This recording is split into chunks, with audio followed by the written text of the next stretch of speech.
we've got an exciting second half, so everybody stay around. We have a young lady who's just in the 5th grade, and she has taken forgiveness work to everybody in her circle, and she's going to call in and do a worksheet today. So stay tuned for the second half. Michael is with us. Welcome, Michael.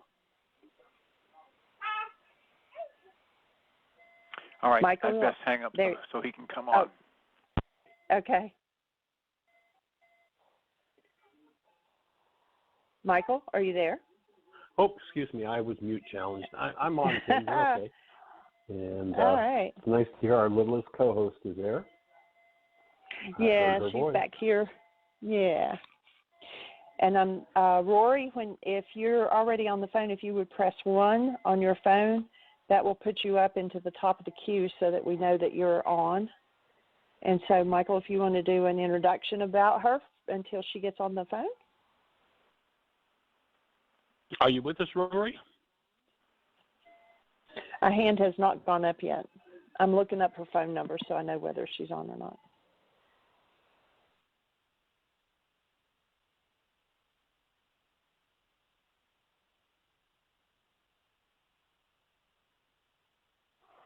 You explain who Rory is, sweetie? All I did was say that we had someone in the 5th grade who was taking the forgiveness work to everyone in her circle, and that she was going to call in and do a wake-up sheet. I do not see a 616 area code, and that is the phone number that I have for them, so she's probably not on quite yet.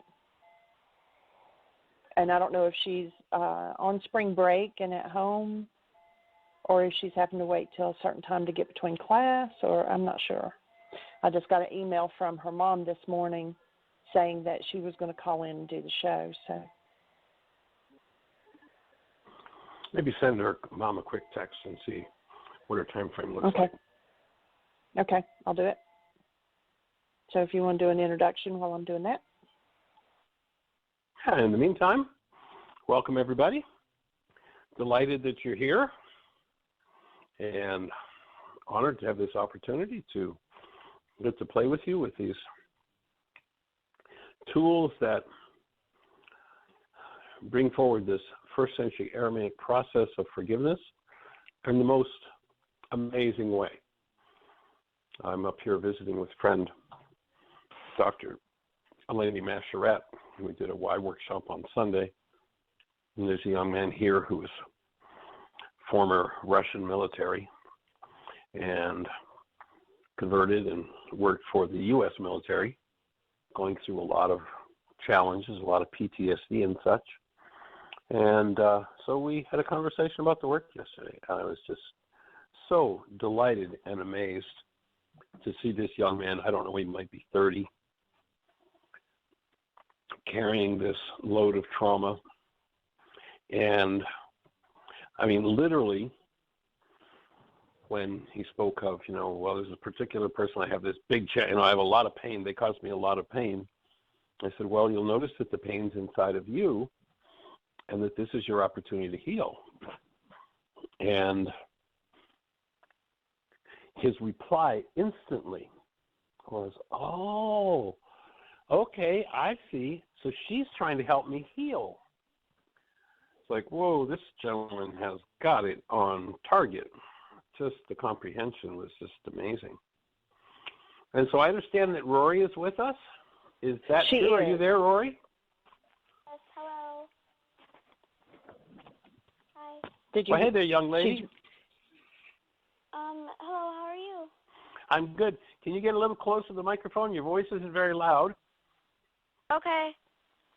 All right, that sounds better, and we'd like to introduce you. This is Rory, and Rory is in grade 5, and several months ago, she wrote me a letter, a couple of months ago, asking about mentoring with forgiveness, and that her purpose was to bring forgiveness, pardon the pun, Rory, roaring into the world, and to bring peace and the activity of love into people's lives. So that's pretty cool. And we have a special song to play for you, Rory, if you'd just give a listen. Okay.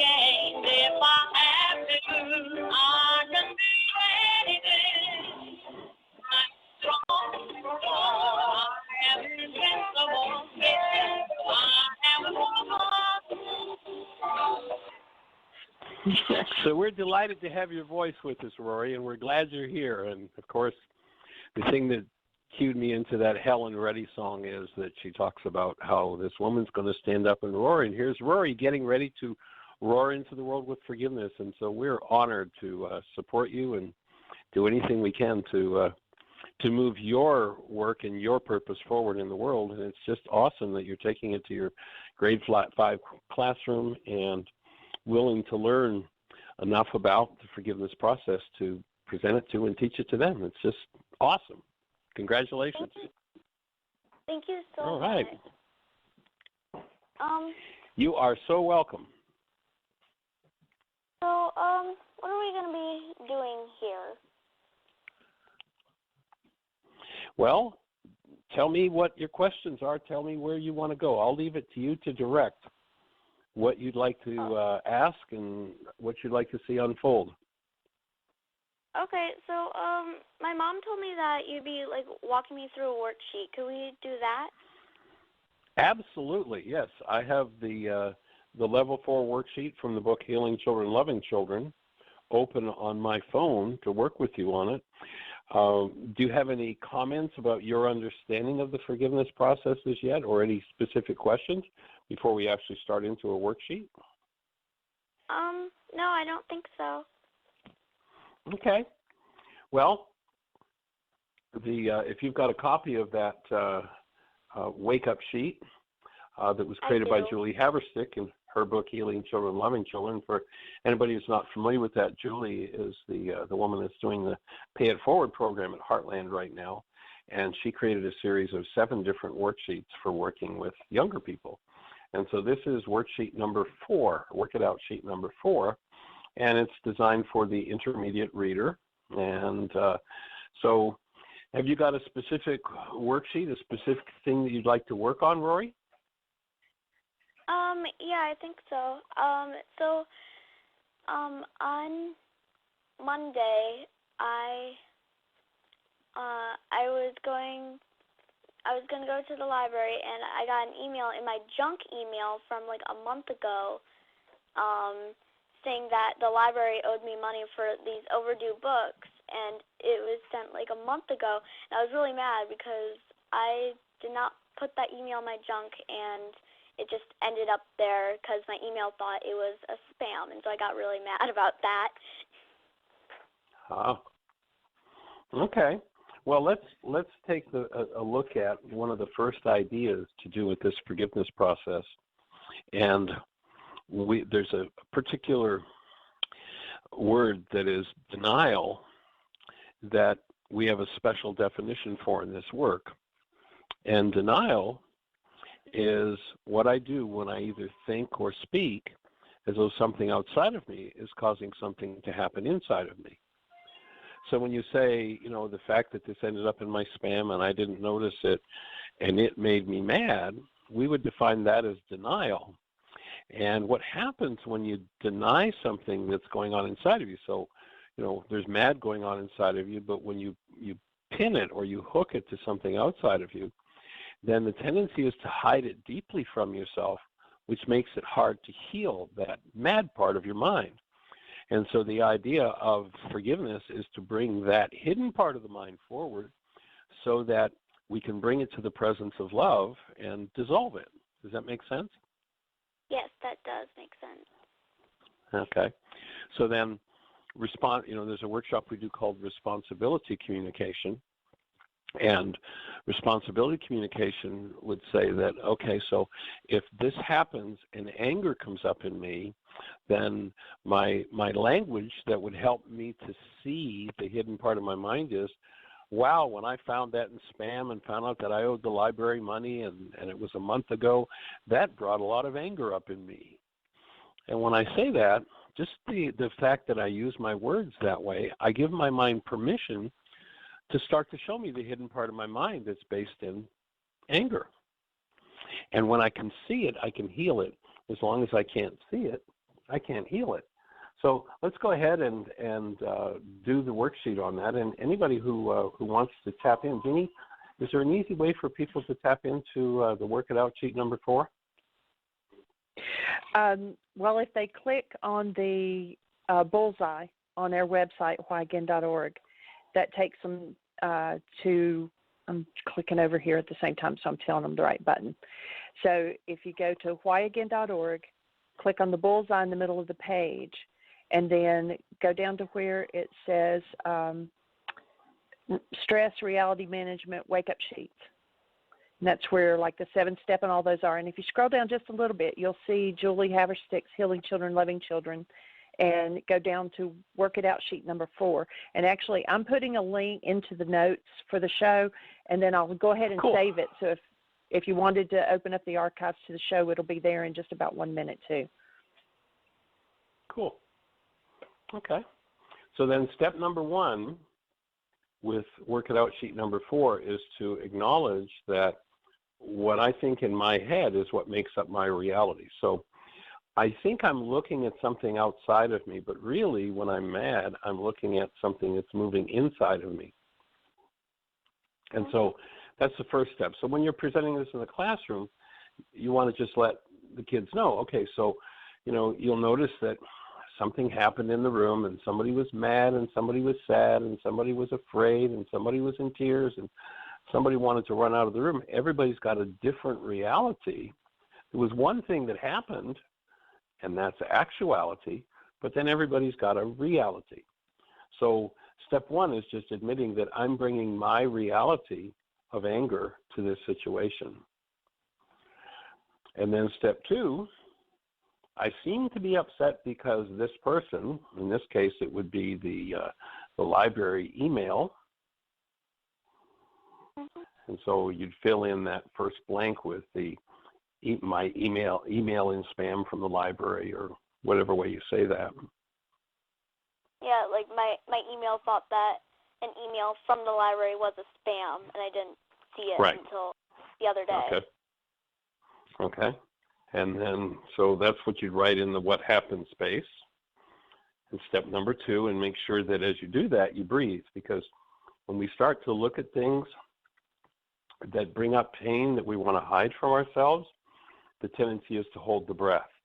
So when I breathe, I let full energy flow move through my body, and I have deeper access to everything going on in my mind. Okay. Okay. Then step 3, I want to write down what I'm feeling, and you already shared with us it's mad. Mhm. Are there any other feelings that go with that? Also kind of fear, just like how much money do I owe them? Ah. Okay. So mad and fear.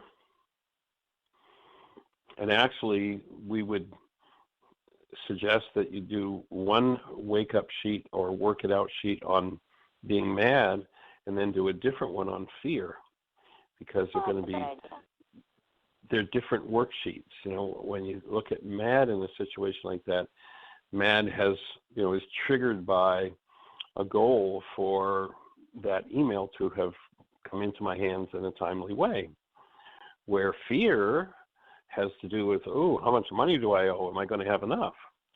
So it's a different goal and therefore a different worksheet. And each time that you do worksheets, if you identify 1, 2, 3, 4, 5 feelings, it's actually 1, 2, 3, 4, 5 different wake-up sheets or work it out sheets.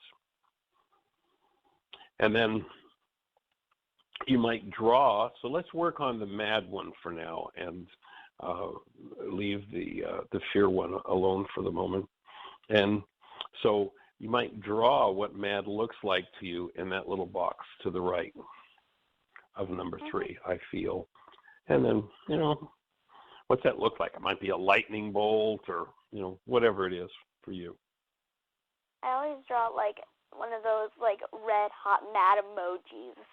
Like, Okay. There you go. Jeannie's favorite one is arg. She sounds like a pirate when she does it.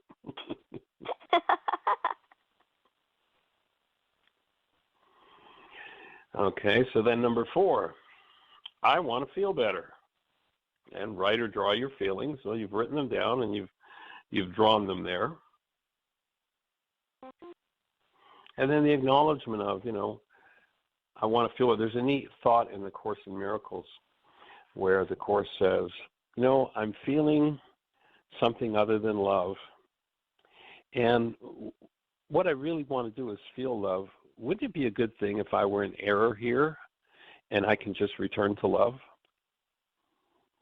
And so the idea here is to recognize that any time there's any kind of anger or fear, that anger or fear is always something that's generated by the mind, and it covers up or hides what's really possible in a situation from us when we allow that to control us.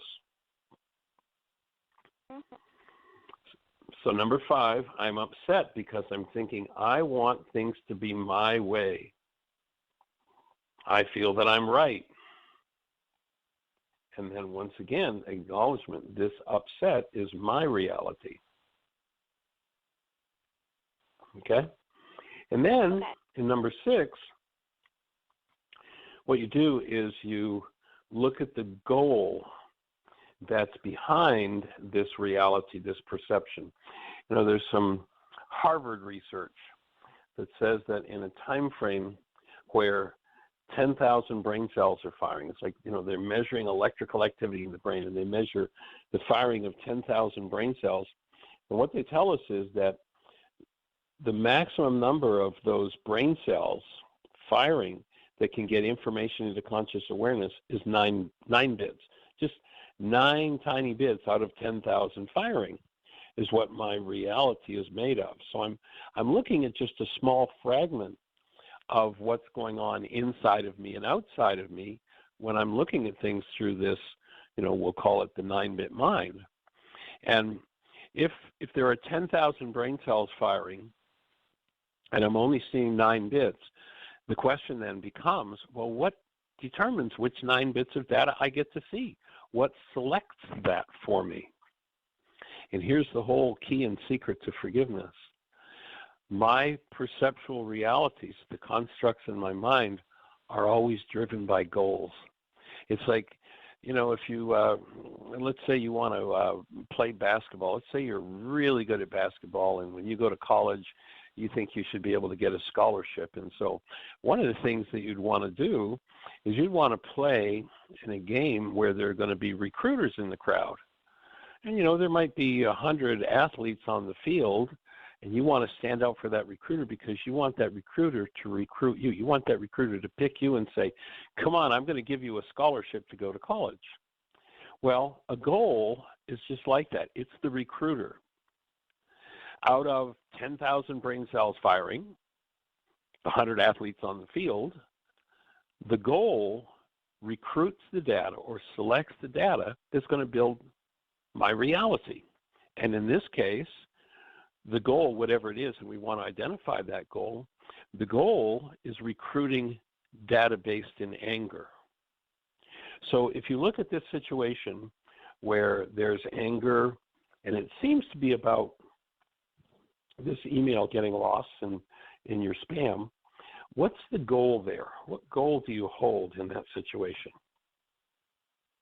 That I don't have to owe the library any money, that the email would have not thought that it was a spam, so I wouldn't owe the library money. Okay. Well, now, this is what we call a Hydra worksheet. That's what you just pointed out. And what that means, in Greek mythology, there's a creature called the Hydra. And, in the mythology, when they would fight and they'd cut off her head, her head would fall off, but then there'd be 10 other heads that would raise up out of her neck. And there'd be more, heads to fight. So we call that the Hydra worksheet. So the goal that's causing or recruiting the anger in this at this point would be probably more the goal for the email to have been in your inbox and notified you promptly about what was going on. It would be a different goal and therefore a different worksheet for you to be square with the library. And when you say, I don't want to owe the library money, one of the things is that when we create our lives out of what we don't want, we end up creating what we don't want. So you always want to look at the constructive aspect of the goal, and the constructive aspect of that goal is, well, I just want to be square with the library. Or maybe I want to keep what I've got of my allowance left in my own pocket and use it the way I want to. So that would be a separate worksheet. So when I do worksheets, I always have a stack of at least a dozen blanks. And when I open up a Hydra, when I'm doing a worksheet, let's say I was doing this worksheet, and it's like, so my goal here is that the email would have been in my inbox and I'd have known it was there a month ago. And I see that, what I really want behind that is I want to be square with the library. Then I'd go to the second worksheet, and in the place where I fill in the goal, I'd fill in the goal, I want to be square with the library. And that would be the start of my next worksheet in that area. And then I'd go back to this primary one about how the email fell over into my spam box, and I didn't notice it. Mhm. Does that make sense? Yeah. Cool. Okay. So then what I really want, so write down what you want, the constructive result that you want in regard to the email, because it's the situation with the email.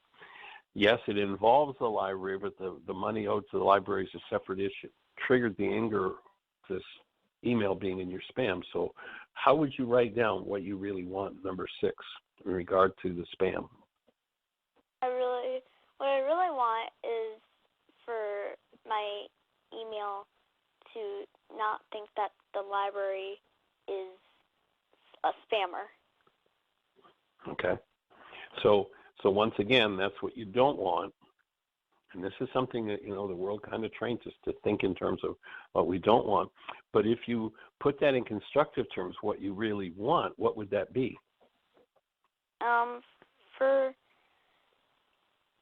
my email to, You got it. Sort things properly? Yeah, pretty much. Yeah. So I want my email to sort things properly. Mhm.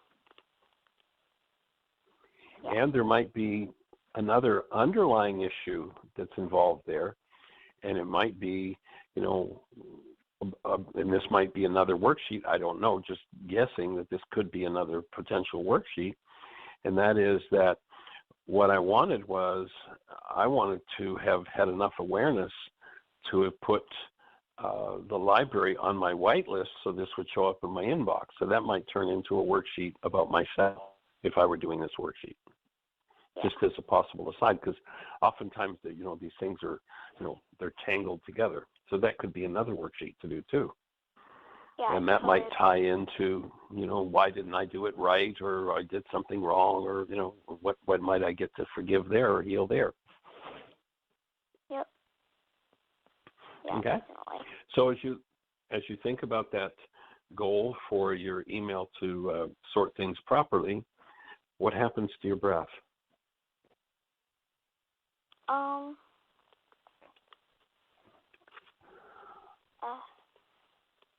If you just think about the first time you opened it and you found this in spam, and you're looking at this spam and, this should have been in my inbox. I should have known about this a month ago. If you think about all of that, what happens with your breath? I start to get still really mad, but like thinking about it right now after have thinking about like forgiving about it. Like when I first saw it on Monday, I think Right. I was really mad, but like right now I feel a bit better about it. You settled, okay. Well, one of the things to do at this step is to always watch what's happening with the breath, because for most people, when there's something in their minds that they have hidden from themselves, when that something starts to move, starts to come to awareness, they hold the breath to try to shut it down. And so just, when you're teaching this in the classroom, to just invite people everywhere that the word breathe is there in bracket, invite people to really pay attention to their breath. Because, when we hide things from ourselves, holding the breath is the mechanical way to stop information from moving inside of me, to hide things from myself. And so if I pay attention when my breath slows down or stops, and then I purposely, consciously choose to breathe, then I tend to be able to be in better touch with what's going on in that other, 9,991 bits of information, rather than just what's happening on the surface. Does that make sense? Yep. Cool. Okay. So, most feelings come into our energy field, into our bodies, as a result of thoughts and words. And so step 7 taps into that, and it invites us to start to let go of or remove the energy of these feelings using words. So I let go of my mad or my anger, and I let go of what I want for my email program to have categorized my emails properly. And the reason for the first part of it is to start to move the energy of anger out of your system. And then the second part, when I said the goal is the recruiter, the goal is what drives our perception, the reality that we see. And in Aramaic, it's interesting, the word forgive is the word shabag or shabak. And what it actually means is to cancel. And when I cancel the goal, which, it seems like a very reasonable goal that I would have my email, categorize my emails properly. That's a reasonable goal. Why would I cancel that? Do I have to get rid of that good goal? It's like, well, no, but it's not because there's anything wrong with the goal that I cancel the goal. It's because when I load that goal in my mind, for my email program to have categorized emails properly so I'd have this in a timely way, when I load that goal in my mind, that's what recruits the angry part of my mind.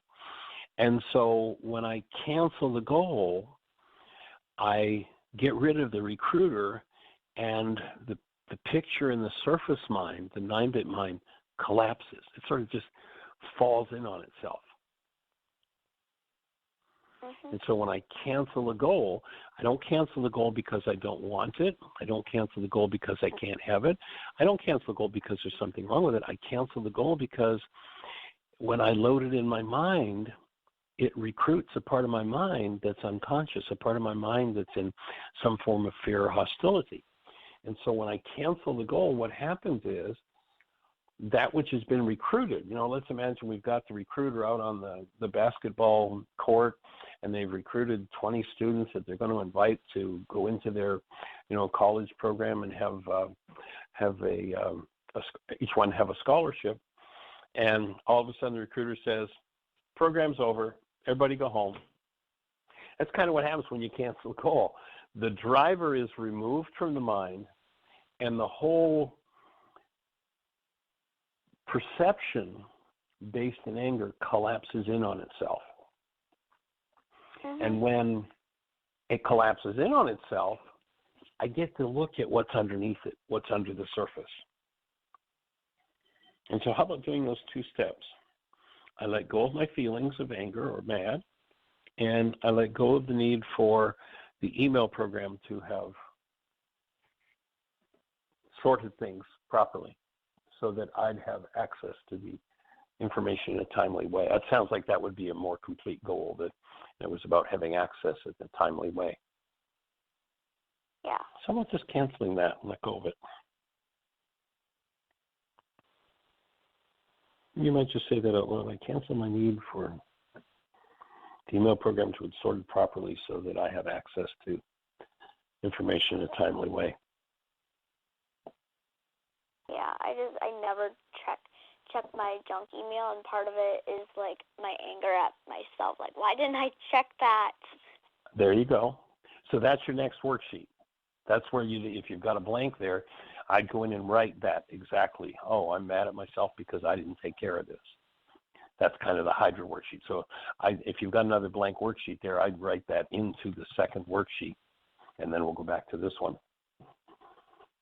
And notice that you went from anger at the email and the information that was there to seeing that, oh, there's some anger at you and what you haven't done. So that's stepping into a deeper level of your own mind and seeing, so this anger really isn't about the email, it's really about me. Yeah, I just realized that. Good catch. That's the purpose of canceling the goal, to get to look at what's hiding at the next level in the mind. Mm-hmm. And so it sounds like there's some self-blame. So the next worksheet would be a worksheet on self-blame. Yeah.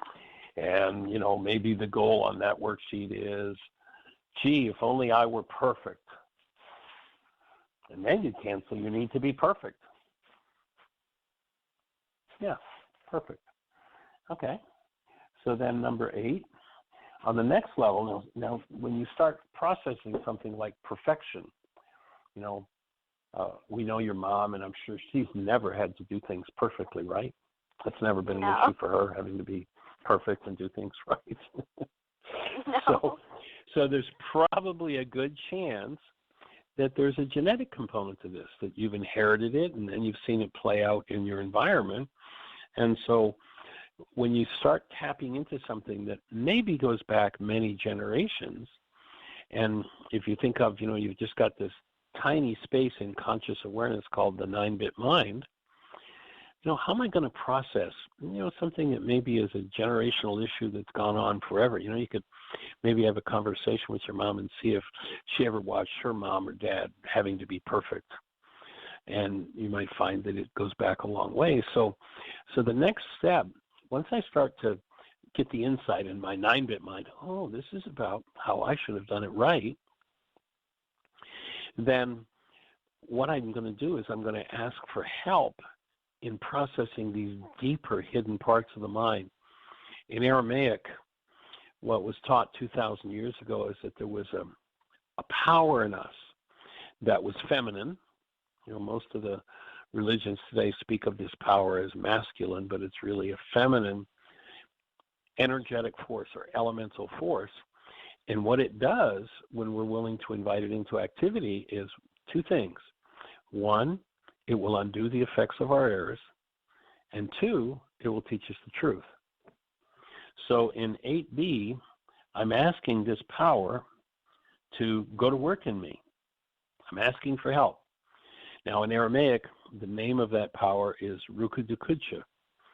And so, I usually, when I do this step, and of course this comes more from the adult worksheet, but we can introduce it here because you got a pretty good level of comprehension. But I'm asking this power, Rukudukudsha, to come in and help me in processing through the deeper layers of whatever this anger at myself is about, and this mad that comes up in me, maybe more often than I wish it would. Mm-hmm. So how about just, I cancel my goal, and then I'm going to ask this power for help, whatever words you use. So, And what happens as you do that? I feel a lot better, and I just like stopped imagining the worst case scenario. All right. I'm a very worst case scenario kind of person. It's like that's beautiful. Yeah, that's like where I go, and so like for me to stop imagining the worst case scenario, that is really good. What an awesome catch, girl. That's fabulous. Yeah, you know something? There's a conspiracy in the universe. Did you know that? And you know what the conspiracy is? What is it? Conspiracy is to support you having the highest and best life that's possible for you. That's what the whole universe is conspiring for you and for me and for everybody. But we're given free will, and we have the right to go, well, you know, I think I'll let go of this highest and best possibility, and I think I'd rather go for the worst case scenario. And we can create worst case scenarios. You know, we can play those things out. But that's not what the universe is about. The universe is really there for you with goodwill for you and the best life possible for you. Mm-hmm. That's what you were created for. So that might be another wake-up sheet to do, or work it out sheet to do one on your mind doing worst-case scenario thinking. So How many I would do now? Well, I don't know. Maybe Magda is on the phone at this moment. She might be there, and she might put her hand up a little later in the show. But if you go into the archives, there's a special area. We've got shows that are kind of the ones we think are the most powerful. And in particular, we've got, I think, 17 or 18 different radio shows where we've walked somebody through a whole worksheet. And the second one in that list, you'd probably find it funny to listen to. I think Magda finds it funny these days too. But if you go back, Magda called in and she had an issue happening with someone who was in her life, and it was about herself. And by the time we finished the hour working on that worksheet, she had 17 different worksheets to do. That's a real hydra. You've got 2 or 3, but she had 17 worksheets to do.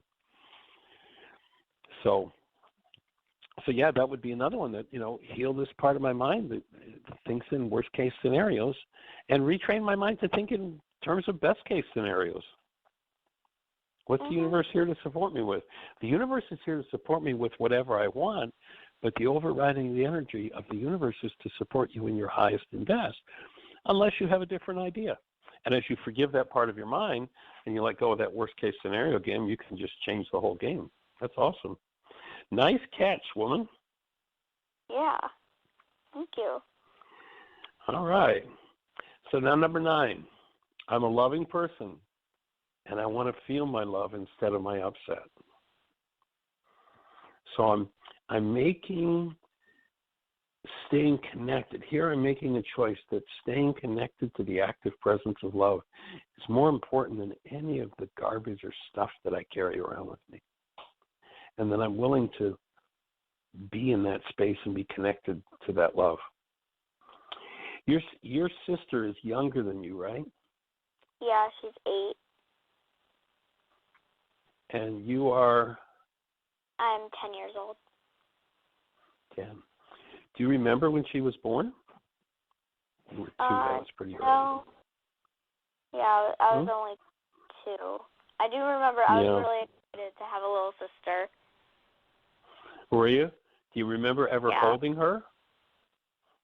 So, yeah. So if you think... Like, am I holding her? Go ahead. More of just, like, hugging her. Mm-hmm. I was a little bit, like, too young to actually, like, know how to hold her, like a baby, but it was, like, I just loved being a big sister. Cool. So that's the love. That's the energy. That's who your little sister is, and that's who you really are. And so the idea of this step is to recognize, that presence of love is who I am now. Oftentimes the world will try to knock that out of you. Remember always that that's who you are. And that's the idea of this step in number 9. And of course, I breathe that in, that I'm a loving person and I want to feel my love instead of this upset.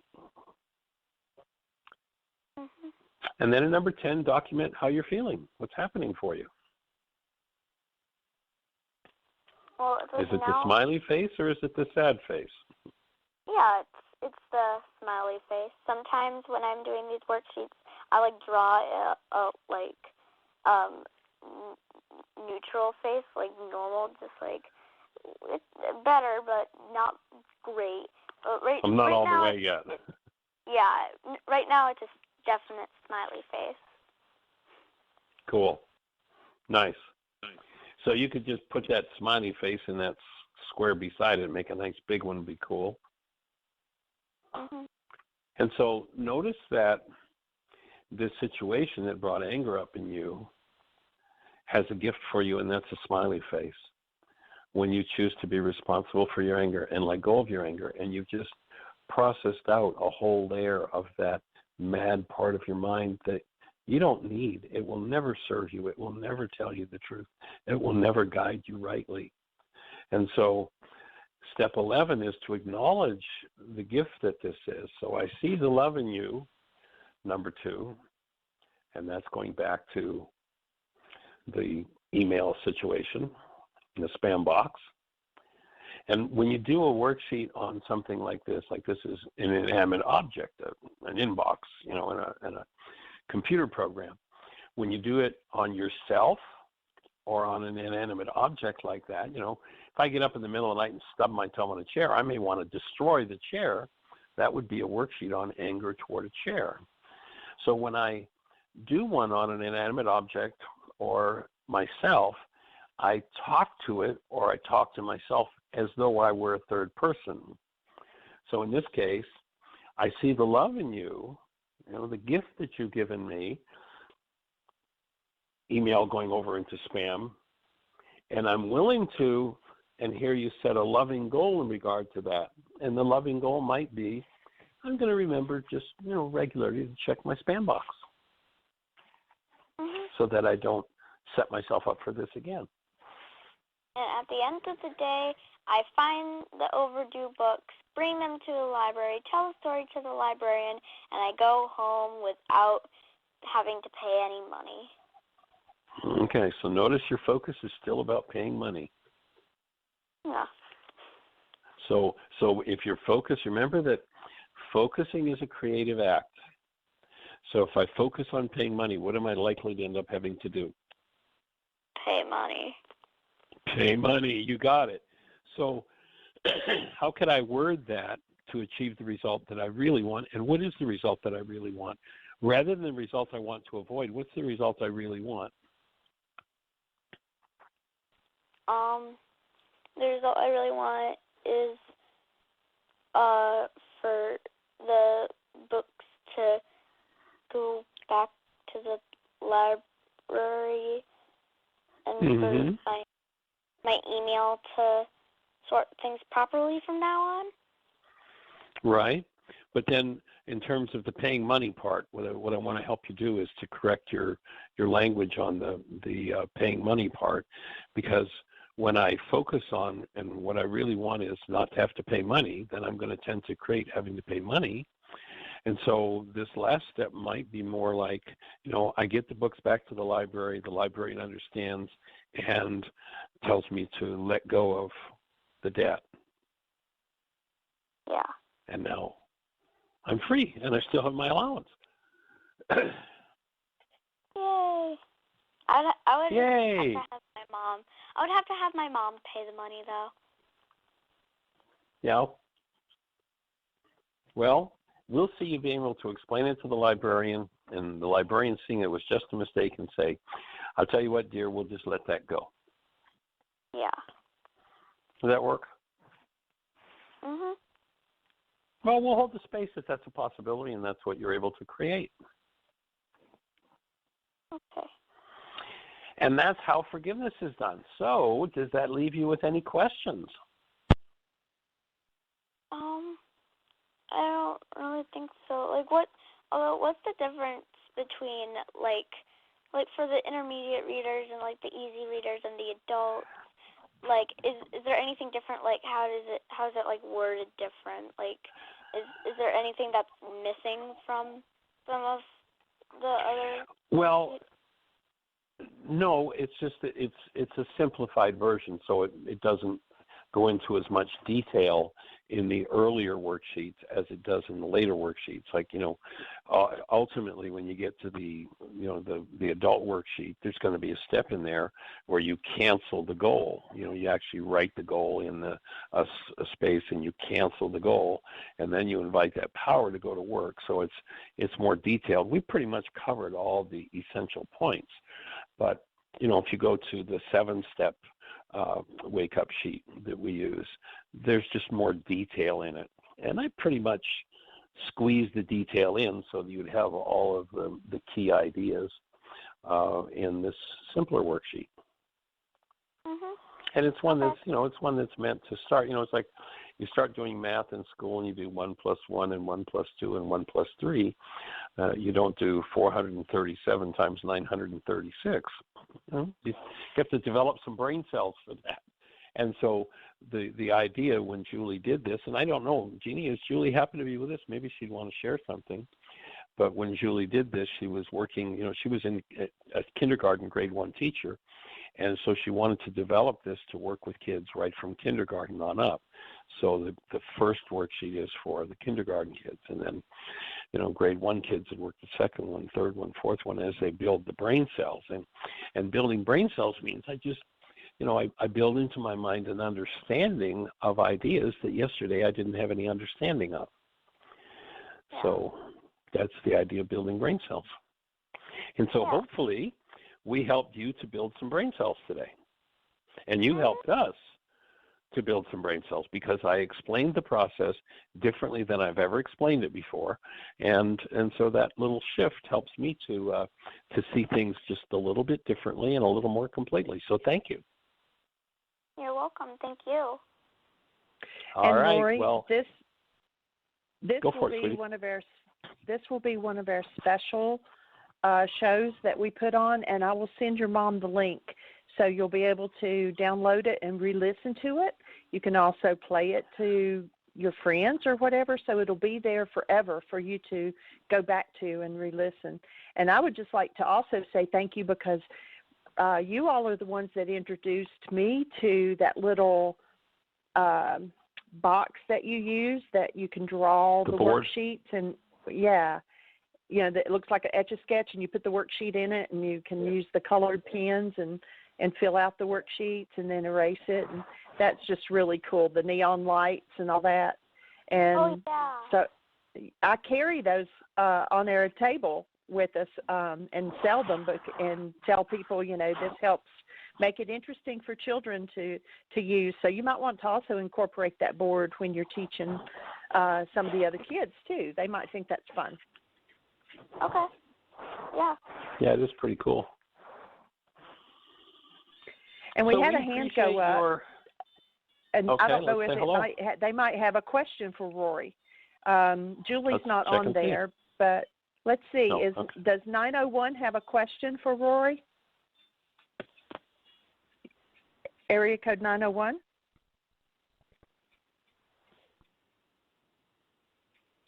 (901). 901, you're on the air. Give us a name. Where are you calling from? Okay, it looks like we lost 901. Okay. Thank you for being with us, Rory. This was awesome. Yeah, it really is. It's really fabulous, and any support we can be, perhaps, I don't know if they have the technology, but, perhaps we could even work with you in the classroom from if we can get a remote connection and talk about the process once you teach it. And if there are any questions, we'll be glad to help you answer them. Or if you call into the show again, we'll be glad to have you ask the questions and we'll answer them. Okay, yeah, I think I'll call you during class sometime. I have a couple, I can FaceTime you or Skype you or something because I have a couple of questions to ask you. Cool. Well, we've got a few minutes left. If you've got some questions to ask, we can go for it right now. It's it's easier for me to do it privately. Okay. Sure. Okay. Cool. All right. Well, and remember that, the invitation is still there if you decide to do it, to come and do an intensive with us this summer as our guest. And if that doesn't work for this summer, then the invitation will be open for next summer, because we want to really support you 100% in your purpose in teaching. So we're honored and delighted to be playing with you. Thank you so much. All right, sweetie. Have a blessed one. Lots of love. Give your mom a hug for us, and your dad too. Okay. All righty. Bye. Bye-bye. So cool. So powerful. I did have someone ask a question and said, would it be, and Rory's already gone, but would there be a better positive second goal? Because by saying letting go of the debt, the focus is still on the debt, even though you're saying letting go of it. Just that it's, she's free to go. Could work. And the debt is part of the situation, so it's not necessary to ignore that it's there. It's just what you're going to do with it. And, of course, forgiveness is about letting go. But, yeah, you could go to another level with that, too. Good thought. Good thought. All right. Well, we've got about, I think, 6 or 7 minutes left, so let's see if there's anybody in the chat room with a question for us, or anybody in the phone. There is. Nobody has a hand up, but in the chat room earlier, and they asked the question, but it was right near Dr. Tim had someone else go until the end of the show, so he didn't get to address it. And they were wanting to know your perspective on that Ho'oponopono, or however you say it. Yeah. And what's your perspective on that? Okay. So, as I understand it, the way that Ho'oponopono was originally practiced is very much in alignment with Aramaic forgiveness. Having spent time in Hawaii with some native Hawaiians, I believe that the Hawaiians are Aramaic in their roots. I believe they may be one of the lost 12 tribes, and that they were scattered to the Hawaiian Islands. In particular, the word aloha is pretty much identical in its definition to the Aramaic word which you've heard us speak of, which is rakma. It's a filter in the frontal lobes of the brain that is a gateway for human life to enter the human form, and it's a filter that filters out intentions based in negativity and destructive energy. And it's interesting, when the Hawaiians greet each other, they greet forehead to forehead, rakma to rakma, aloha to aloha, and they breathe together, breathing each other's nasal air. And aloha has to do with, I greet you in that condition of love. I greet you by saying hello to you in that condition of love, and I greet you by saying goodbye to you in that condition of love. And the way that the Ho'oponopono was taught in the West now, I believe, is somewhat off base. And it has the phrases, I'm sorry. We suggest that you never say you're sorry, because everything you do is a creative act. And when I say I'm sorry, I stepped on your toe. I'm sorry for stepping on your toe. So now your mind is focused on your toe being stepped on. My mind is focused on it. What's that energy likely to do in the future but bring about more of the same? Rather than I'm sorry, we suggest that the verbiage you use is, I apologize. I was off base. I stepped on your toe. That was a big mistake, and I apologize for that.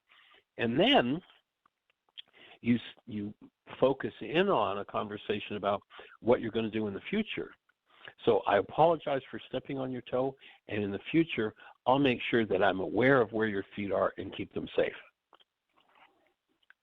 So we suggest an apology tool instead of I'm sorry. Another is I forgive you. Well, forgiveness has nothing to do with I'm going to let you off the hook for what you've done to me. That Greek idea of forgiveness has been substituted for the original Aramaic idea of forgiveness. And so we would suggest that you never forgive anyone ever again, and you never forgive yourself for anything. However, if you're in some form of hostility or fear, you apply forgiveness inside of yourself to remove that hostility or fear. So rather than I forgive you, would be ownership of I realize that there's some form of hostility or fear in me, and I'm going to reach in, I'm going to be responsible for that, reach inside myself and let go of that. And then the next is I understand it is I love you. And we're going to offer that. You know, we're mistaken in this culture if we think we can love anybody. Love is not a verb. Love is a noun. It's a state of being. It's who we are. If you've ever held a newborn child and you tap into the essence of that newborn, you know, 99.9% of people, when we ask that question, we've asked it of tens of thousands of people, go back to the moment where you first held your newborn, and all of a sudden this smile comes across people's faces. When we ask them to describe the newborn, what they say to us is the newborn is love. And then I ask the question, now, is the newborn loving you? Is it something the newborn is doing? Or is it something newborn is? Clearly, when you tap into the essence of a newborn, they're not loving you. They are love. And so what's happened in this culture is we've had the word love turned into a verb, when in fact it's a noun that describes a state of being. And so I choose to be love in your presence would be a more accurate thing than I love you. And when I try to, quote unquote, love you, that is, you know, have good feelings toward you or whatever, if you're a person who comes along and resonates my hostility or fear, it's going to be pretty tough for me to do. But if you come along and resonate my hostility or fear, and I recognize that I am love and I effort keeping love present while I process through my hostility or fear, I've done something that's achievable. And so that would be my take, is there are some shifts that need to be made. And we're down to the last few seconds, so I'm going to just say thank you, everybody, for joining us. And in particular, Rory, that was awesome. And we invite everybody to have the best year yet of your eternal life. It's an awesome gift to give the world. For joining us, and in particular, Rory, that was awesome. And we invite everybody to have the best year yet of your eternal life. It's an awesome gift to give the world. Blessings. And where is what you're doing too, by the way.